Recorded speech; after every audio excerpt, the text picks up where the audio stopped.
Okay, we have A.C. author. Her debut novel, Object of His Desire, was written when a picture of an Italian villa sparked the idea of an African-American Italian hero determined to bring new edge to romance. She continues to develop intriguing plots, sensual love scenes, racy characters, and fresh dialogue. Okay? Her series includes The Donovans, Rules of the Game, Shadow Damage Hearts. Okay. We have Angie Daniels. Angie Daniels has released over 24 novels. She began her road to publication in 2001 when she was offered a 4-book deal with Genesis Press. Her series includes The Beaumonts, Sheridan Beach, and Diva Diaries. If I fall in there. Beverly Jenkins. Miss Jenkins is the nation's premier writer of African-American historical romance fiction, specializes in 19th century African-American life. She has 30 published novels to date. She has lectured and given talks at prestigious universities such as Oberlin University, University of Illinois, and Princeton. She speaks widely on both romance and 19th century African-American history. She has several series, including the Blessing series, the Destiny series, and numerous interconnecting historicals, such as Indigo, Vivid. Evelyn Palfrey, she's a native Texan and a lawyer who writes romantic suspense with a marvelously mature, which means me. Because romance is just as sweet and with a little gray at the temples.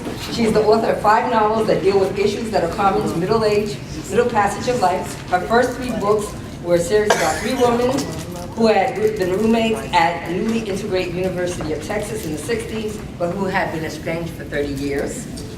Then there's myself, Harriet Mahabir. Okay, I'm the person that enjoys a series, and I will talk to my girlfriends who have read the series with me, and people think that we're talking about real people. Yeah. That's me. Priscilla Johnson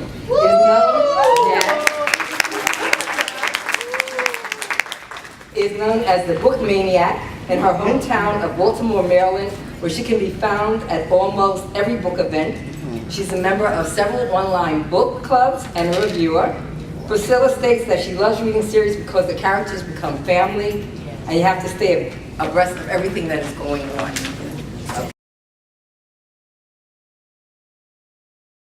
A.C. author, how do you make the decision to start a series as opposed to a standalone book? I think it's almost made for me now, at this point.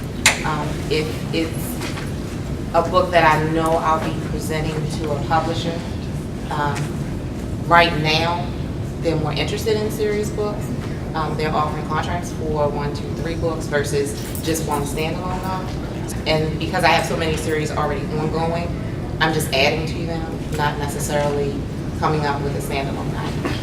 Okay, is that the same for all of you, that the publishers are more interested now in series rather than standalone? For me, it's kind of different because I'm doing a lot of different stuff. But they told me that the blessings would continue as long as y'all keep buying. I think the readers, for me, more than anything, make the decisions for me to do sequels. If I write a book, you say, ooh, we want a story now for her best friend. That's usually how a lot of times it starts for me. The Beaumonts, when I first started that, I didn't plan on that being a series. It was mostly supposed to be a standalone book. But then when I created this Sheridan Beach, the town became so real to me that I started creating more characters. The formation of the arc for the series, do you have a finite number of books, or, as you said, it grows as the interest grows, or the town promotes, you have other people that might come along? So when you do an arc, do you know how many are going to be in that series, or is it very free-flowing? I think it's more free-flowing. My character there happen to be 5 siblings, so there's always the possibility that you want to write a story for each member in the family. And when you got done with the family, then there was the cousins and the friends, and then you started having spin-off, and then I had the Simmons series, and so it wasn't the plan in the beginning, it just kind of evolves. Beverly, I just wanted to find out from you, because other authors in the panel have said that the fans decide who is going to receive a story. What was the problem with you and the character Two Shafts? A lot of times it depends on how I feel. Okay.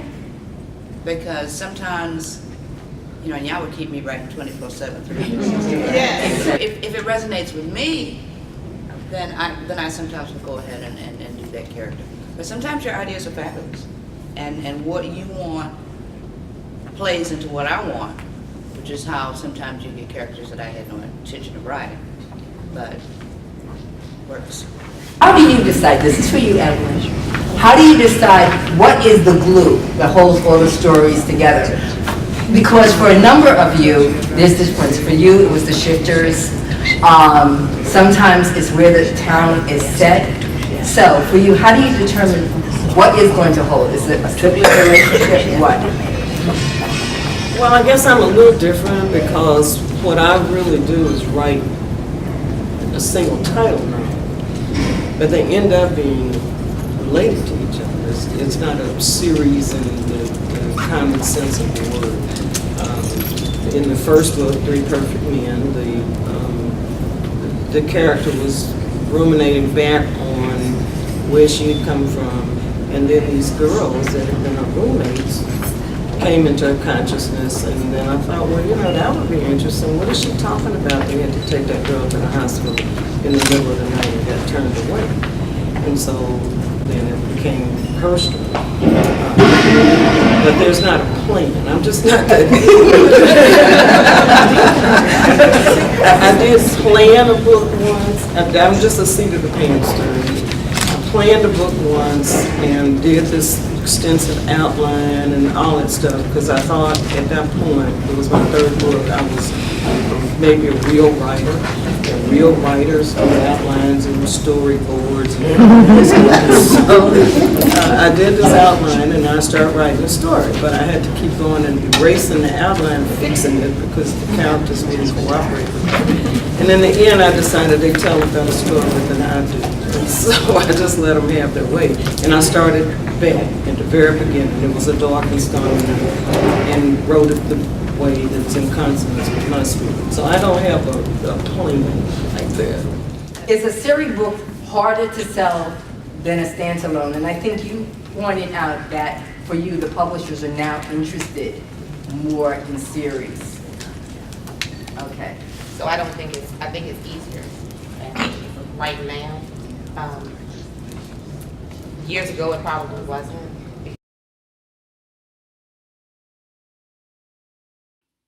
So why do I like series? I absolutely love character development. I like to see how a character grows for better or for worse within their environment during the course of a book. So of course, if you have a series, you get to see this growth expand and you can get more complicated with what's going on. Yes, a part of it is just that I'm nosy, but when these writers, they get you so invested in this, they have you feeling like this character, this world is real. You just have to see what happens next. So I just want to know what happens next. The author introduces us to a family or a group of friends, and each character is given their own book, and we get to see them grow from that first initial book all the way to that last character that's picked to be the ending of the series, which we hope we never get. But I just like to see the progression of the characters and know that in the end, those that are bad guys will get to redeem themselves. And just makes us fall more and more in love with the author and their work.